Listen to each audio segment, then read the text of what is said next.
السلام علیکم، کیسے ہیں آپ سب؟ امید ہے آپ سب ٹھیک ہوں گے۔ تنقید بک جو ہے بک 2 MA پارٹ 2 میں ہے، اور اس بک کے بارے میں باقی سارے امپورٹنٹ کوسچن جو ہے وہ اپلوڈ کر دیے گئے ہیں۔ اس کا لاسٹ کوسچن جو امپورٹنٹ ہے، باقی بھی ہو سکتے ہیں لیکن یہ موسٹ امپورٹنٹ اور جو ریسرچ کر کے بنائے گئے ہیں وہ والے کوسچن میں نے آپ سے شیئر کیے ہیں، اور یہ لاسٹ کوسچن ہے جسے ڈفرینٹ بک سے یا نیٹ سے کنسلٹ کر کے پھر بنایا گیا ہے۔ سب سے پہلے اس کی ہیڈنگ ڈیفائن کی جائیں گی، اور آپ اسی طرح ان کو لکھ لیجیے گا، اور اس کے بعد ان کو فنگر ٹپس پہ یاد کرنا ہوتا ہے۔ جب آپ کو یہ یاد رہ جائیں گے اور اس طرح آپ فرسٹ پیج پہ اگر آپ دیتے ہیں اس طرح ہیڈنگ، تو اچھا امپریشن پڑتا ہے کہ ہاں یہ آپ کو کوسچن بہت اچھا آپ اٹیمپٹ بھی کر سکتے ہو، اور بعد میں آپ کو سوچنے کا موقع بھی نہیں ملتا ہے اگر آپ اس طرح پہلے لکھ لیتے ہیں۔ تو یہ اس کی 18 ہیڈنگز ہیں، انہیں ہم پڑھتے ہیں۔ تنقید اور تنقید کے فرائض، نکات کے فرائض۔ تنقید اور نکات کے فرائض: تنقید، تنقید کی تعریف، تنقید کی ضرورت اہمیت۔ نکات کے فرائض ہے: تخلیق کار کی زندگی کا مطالعہ، تخلیق کار کی اصلاح، ادب پارے کی تفہیم، ادب کا مطالعہ، تعصب اور ذاتی پسند و ناپسند سے بالاتر، تعمیری مقصد، خوبیوں اور خامیوں کا تذکرہ، جدید اصولوں کی روشنی میں پرانے شاعروں کا مقام متعین کرنا، جاذبیت سے گریز، مبالغہ رائی سے گریز، تخلیقی رم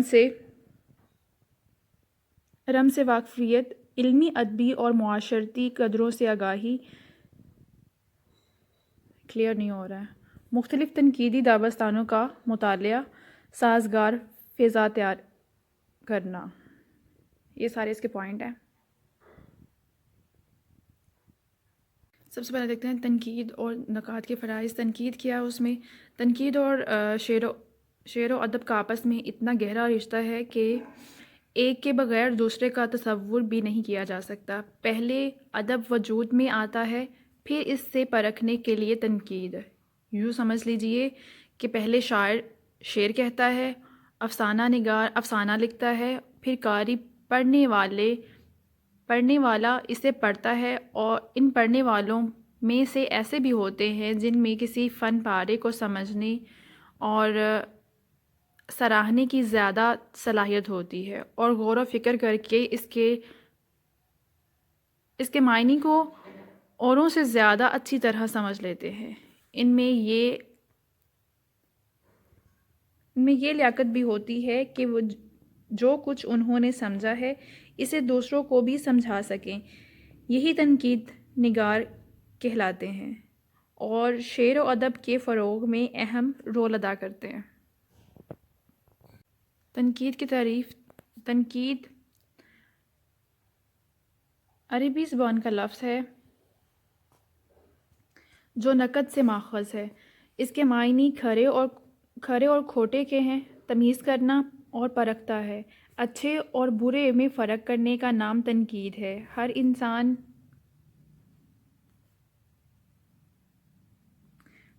میں یہ صلاحیت ضرور ہوتی ہے، خواہ کم ہو یا زیادہ ہو۔ یہ تنقیدی صلاحیت ہی ہے کہ انسان نے بنجر علاقوں کو چھوڑ کر زرخیز علاقوں کو چنا، محفوظ مقامات کو غیر محفوظ مقامات پر ترجیح دی۔ ہمیں زندگی میں پر اپنے تنقیدی شعور کو استعمال کرنے کی ضرورت پیش آتی ہے۔ بازاروں میں معمولی سے خریداری کرنی ہو تو سمجھ بوجھ کی مدد لینی پڑتی ہے، جس کا نام تنقیدی شعور ہے۔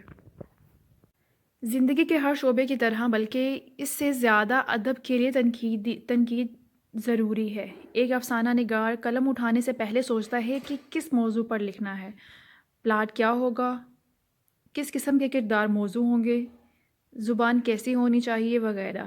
یہ سب فیصلے تنقیدی شعور کے بغیر ممکن نہیں۔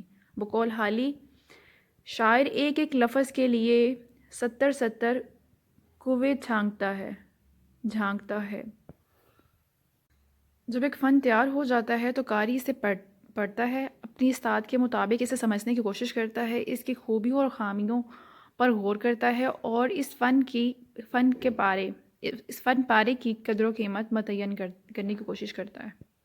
مطلب یہ ہے کہ اس فن پارے کا ادب میں کیا درجہ ہے یہ جاننے کی کوشش کرتا ہے۔ کوئی قاری ایسا بھی ہوتا ہے جس کا علم عام قاری کی بنسبت زیادہ وسیع ہوتا ہے،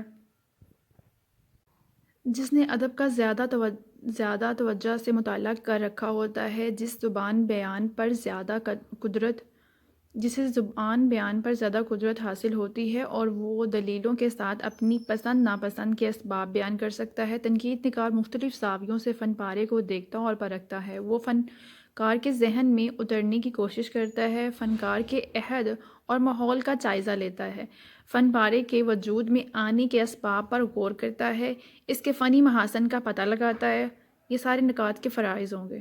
اور اگر فن پارے میں کوئی چیز تشریح طلب ہو تو اس کی تشریح کرتا ہے۔ کوئی معمولی ذہن اور کم علم انسان یہ فرائض انجام نہیں دے سکتا۔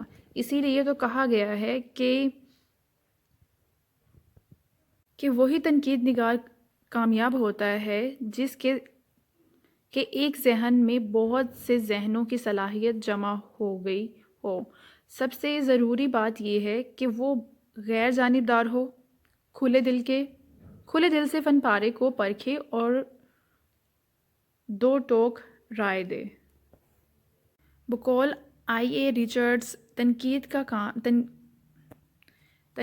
کام کسی مصنف کے ادب پارے اور فن پارے کی تشریح اور اس کی جمالیاتی قدروں کے بارے میں فیصلہ کرنا ہے۔ یہ ان کی ڈیفینیشن ہے۔ بقول ولیم ہنری ہیڈسن، آج موبائل پتہ نہیں کیوں اتنا بار بار بلر ہو جاتا ہے۔ تنقید ادب کی تعریف اور تشریح توسیع کرتی ہے۔ یہ تنقید کی جو ڈیفینیشن ہے وہ ولیم ہیڈسن نے کی ہے۔ تنقید ادب کی تعریف اور تشریح توسیع کرتی ہے۔ بقول ایڈمنڈ گوس، فن پارے چاہے وہ ادبی ہوں یا فنی ہوں کی قدر و قیمت کے بارے میں فیصلہ کرنا تنقید کہلاتا ہے۔ تنقید کی ضرورت ہے یا نہیں، اس کی ضرورت کو بہت سے لوگوں نے محسوس کیا، لیکن بعض علماء نے اسے ادب کے لیے غیر ضروری کہا۔ فلابر نے تنقید کو ادب کا کوڑا کہا۔ چنہوف نے اسے ایسی مکھی قرار دیا جو گھوڑے کو ہل چلانے سے روکتی ہے۔ ایمرسن نے کہا کہ جو ادب تخلیق کرنے میں ناکام رہتا ہے وہ دل کی بھڑاس نکالنے کو تنقید نگار بن بیٹھتا ہے۔ تنقید کو غیر ضروری بتانے والوں کی ایک دلیل یہ ہے کہ تنقید خواہ مخواہ فن پارے اور قاری کے درمیان حائل ہو جاتی ہے۔ تنقید قاری کو اس کا موقع ہی نہیں دیتی کہ وہ اپنے فن پارے سے لطف اندوز ہو سکیں۔ ایمرسن کے نزدیک یہ ہے کہ جو لوگ ادب تخلیق نہ کر پاتے ہیں تو وہ تنقید نگار بن جاتے ہیں، اور قاری جو ہے اس سے پہلے کہ وہ پڑھ کے اس چیز کو جج کرے، آلریڈی وہ اس چیز کے بارے میں بڑاس نکال چکے ہوتے ہیں، تو پھر وہ اس سے لطف اندوز نہیں ہو پاتا قاری جو ہے، پڑھنے والا۔ لیکن جس تنقید کے خلاف اتنی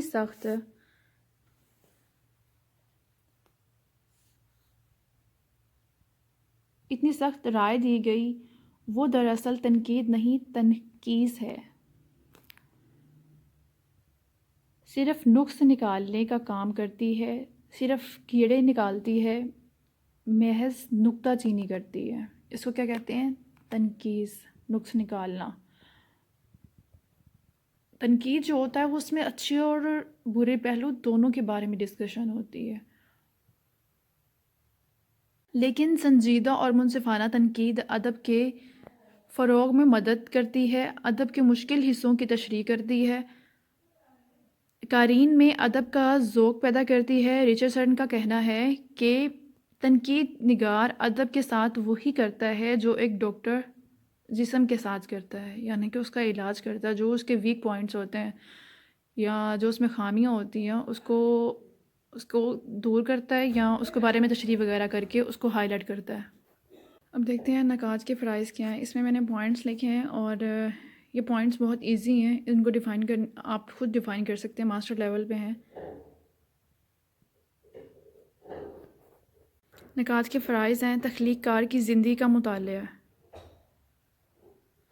تخلیق کار کی زندگی کا مطالعہ اس کی جو بچپن سے لے کے اس کی زندگی کیسے گزری ہے، اس کے حالات زندگی کیسے تھے، ان سب کے بارے میں ڈسکشن کی جاتی ہے۔ تخلیق کار کی اصلاح، اس کے ادب پارے میں یا اس کے فن پارے میں جہاں پہ کوئی کمی نظر آ رہی ہے کہ مشکل ورڈ زیادہ استعمال کیے گئے ہیں، اس کی تشریح کی جائے اس میں، جب آپ تنقید کر رہے ہو۔ ایک نقاد کا یہ بھی فرض ہے، اور جو اس کے چھپے ہوئے پہلو ہیں اس کی ادب پارے کے، اس کے بارے میں ڈیفائن کیا جائے۔ ادب پارے کی تفہیم، اس میں بھی وہی چیزیں آ جائیں گی، اس کے بارے میں آپ کو ڈیفائن کرنا اور تشریح وغیرہ کرنا۔ ادب کا مطالعہ، جو اس کا ادب ہے اس کے بارے میں مطالعہ کریں کہ وہ کیا حیثیت رکھتا ہے، اور ان کا جو ادب ہے وہ کتنا، اس میں اصلاحی پہلو کتنے ہیں، یہ ساری چیزیں آ جائیں گی۔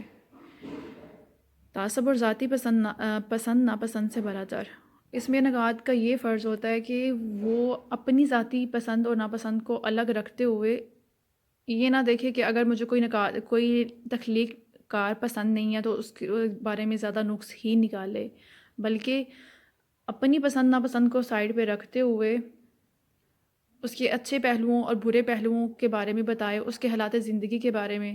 سب چیزیں ایسے ہی ہے کہ ہر چیز کو ڈیفائن کرنے میں کیا ہو، وہ تعصب سے کام نہ لے۔ 6(1) از تعمیری مقاصد، کہ جو نقاد ہے اس کے فن پارے کو تنقید کرنے کا مقصد یہی ہو کہ یہ جو میں تنقید کر رہا ہوں یا اس کو میں نے چوز کیا اس فن پارے کو یا ایک تخلیق کار کو، تو اس کے بارے میں اچھے اسپیکٹس جو ہیں نا وہی سامنے آئیں اور اس کے معاشرے پر اچھے اثرات ہوں، یہ ہوتا تو میری مقصد۔